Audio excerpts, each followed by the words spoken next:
எல்லோருக்கும் வணக்கம். இன்னைக்கு நம்ம எல்லோருக்கும் பிடித்தமான மாங்காய் ஊறுகாய் தாங்க எப்படி செய்யறதுன்னு பார்க்க போறோம். இது தயிர் சாதம், சாம்பார் சாதத்துக்கு அவ்வளோ அருமையா இருக்குங்க. செய்யறதுமே ரொம்ப ஈஸிங்க. வாங்க அதை எப்படி செய்யறதுன்னு பார்க்கலாம். ஃபர்ஸ்ட் மாங்காய் ஊறுகாய் பண்றதுக்கு நான் 3 மாங்காய் நல்லா கழுவி எடுத்து வச்சிருக்கேங்க. இது வந்து கிளிமூக்கு மாங்காய்.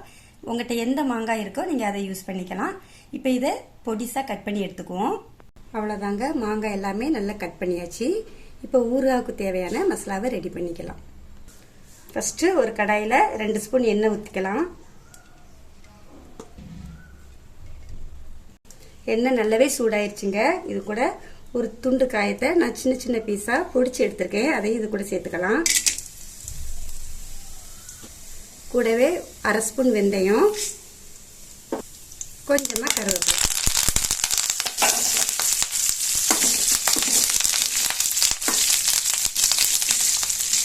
இது மூணையுமே நல்லா பொரிஞ்சு வருது வரைக்கும் வறுத்து எடுத்துக்கிடுவோம். அவ்வளோதாங்க, நல்லாவே பொரிஞ்சிட்டு இப்போ எடுத்துக்கலாம். வறுத்த மசாலாவை நான் ஆற விட்டு ஒரு மிக்ஸி ஜாருக்கு மாற்றிருக்கேங்க. இப்போ இது கூட ஒரு 25 வத்தலும் சேர்த்துக்கலாம்.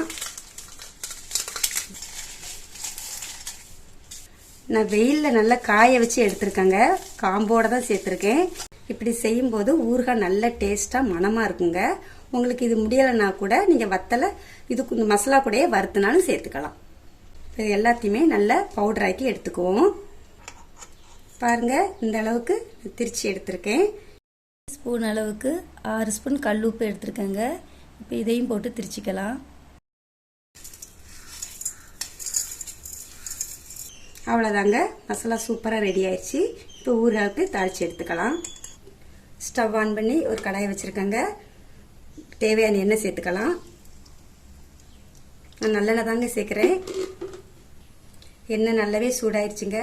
1 ஸ்பூன் கடுகு உளுந்தம்பருப்பு சேர்த்துக்கலாம். கடுகு நல்லாவே பொரிஞ்சிருச்சுங்க. இது கூட ஒரு கொத்து கருவேப்பிலை சேர்த்துக்குவோம். இப்போ இது கூடவே நம்ம கட் பண்ணி வச்ச மாங்காயும் சேர்த்து வதக்கிக்கலாம்.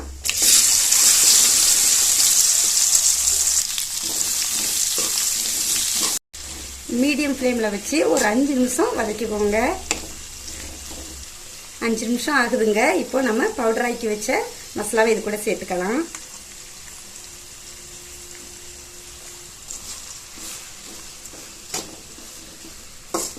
இப்போ இதை நல்லா மிக்ஸ் பண்ணிக்குவோம், எல்லாம் ஒன்று சேர.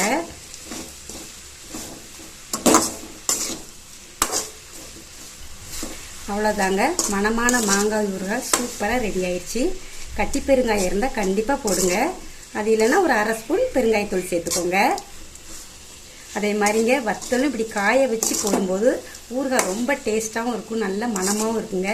நீங்களும் இதை கண்டிப்பாக ட்ரை பண்ணுங்கள். இந்த வீடியோ பிடிச்சிருந்தா ஃபர்ஸ்ட் ஒரு லைக் போட்டுட்டு நம்ம சேனலுக்கு மறக்காமல் சப்ஸ்கிரைப் பண்ணுங்கள். நன்றி.